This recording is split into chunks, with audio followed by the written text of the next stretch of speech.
മുഖ്യമന്ത്രിയുടെ വിദേശ യാത്രയ്ക്ക് പണം എവിടെ നിന്ന് വ്യക്തമാക്കണം? കെ സുരേന്ദ്രൻ. മുഖ്യമന്ത്രിക്കും കുടുംബത്തിനും വിദേശയാത്രയ്ക്ക് ടൂർ പോകുന്നതിന് സ്വന്തം കയ്യിൽ നിന്ന് പണം ചെലവാക്കണം. പിണറായി വിജയൻ്റെ 19 ദിവസത്തെ വിദേശയാത്രയ്ക്ക് പൊതു ഖജനാവിലെ പണം ഉപയോഗിക്കുന്നത് ശരിയല്ലെന്ന് BJP സംസ്ഥാന അധ്യക്ഷൻ കെ സുരേന്ദ്രൻ പറഞ്ഞു.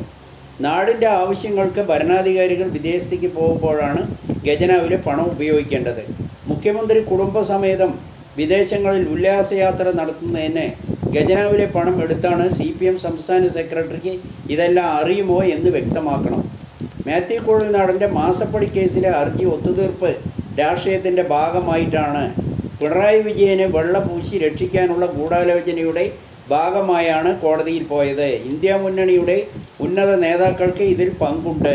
കേന്ദ്ര ഏജൻസികളുടെ അന്വേഷണം അട്ടിമറിക്കാനാണ് ഈ പ്രഹസന ഹർജി. വിജിലൻസ് കോടതി വിധി നേരത്തെ അറിഞ്ഞാണ് വിദേശയാത്രയ്ക്ക് ഏർപ്പാടുകൾ ഒരുക്കിയതെന്നും ചിലർ സംശയിക്കുന്നുണ്ടെന്നും കെ സുരേന്ദ്രൻ പറഞ്ഞു. മാത്യു കുഴൽനാടനെതിരെയുള്ള പരാതികളൊന്നും ഒരനക്കവുമില്ലായിരുന്നതായും അദ്ദേഹം ചൂണ്ടിക്കാട്ടി.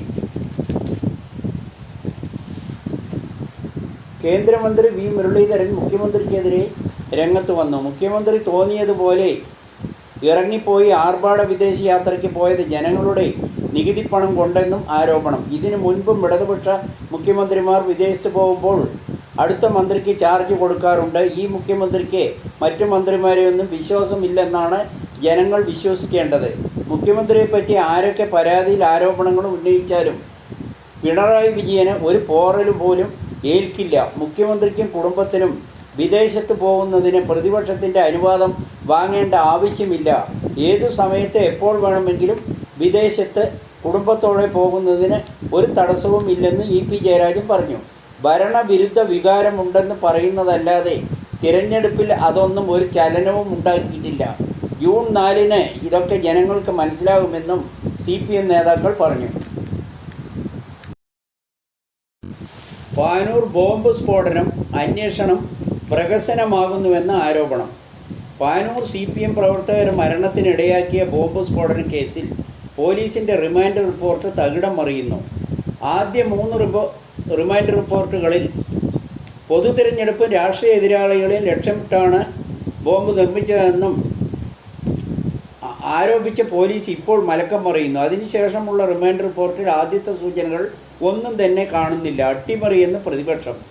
പ്രാദേശികമായി 2 വിഭാഗങ്ങൾ തമ്മിൽ സംഘർഷത്തെ പറ്റിയ ആദ്യത്തെ 3 റിപ്പോർട്ടുകളിൽ പരാമർശിക്കുന്ന പോലീസ് മറ്റ് 3 റിപ്പോർട്ടുകളിൽ ഇതാണ് ബോംബ് നിർമ്മാണത്തിന് കാരണമെന്ന് ആരോപിക്കുന്നു. അന്വേഷണ ഉദ്യോഗസ്ഥൻ Panoor inspector Prem Sadan Thalassery additional chief judicial magistrate കോടതിയിലാണ് റിപ്പോർട്ടുകൾ സമർപ്പിച്ചത്. ബോംബ് സ്ഫോടനം പലതും ലക്ഷ്യം വെച്ചാണെന്ന് തന്നെയാണ് പൊതുസമൂഹം വിശ്വസിക്കുന്നത്. പക്ഷേ ഈ കേസ് അട്ടിമറിച്ച് സംഭവം തേച്ചുമാറ്റി കളയാൻ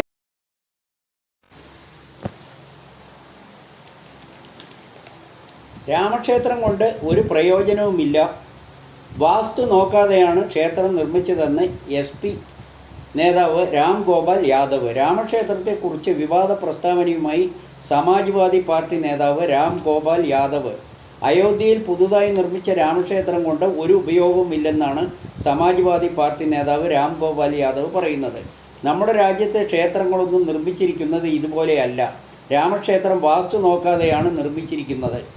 സമാജ്വാദി പാർട്ടി നേതാവ് ചൂണ്ടിക്കാട്ടി. ഞാൻ എല്ലാ ദിവസവും രാമനെ ആരാധിക്കുന്നുണ്ട്. ചില പേര് രാമനവമിയെ പേറ്റന്റ് എടുത്തിരിക്കുകയാണെന്നും അദ്ദേഹം പറഞ്ഞു. എന്നാൽ അയോധ്യയിൽ നിർമ്മിച്ചിരിക്കുന്ന ക്ഷേത്രം ഉപയോഗശൂന്യമാണ്. ക്ഷേത്രം നിർമ്മിക്കേണ്ട രീതിയിലല്ല അത് നിർമ്മിച്ചിരിക്കുന്നത്. അതിൻ്റെ ഡിസൈനും മാപ്പും വാസ്തുപ്രകാരവുമല്ല, രാം ഗോപാൽ യാദവ് പറഞ്ഞു.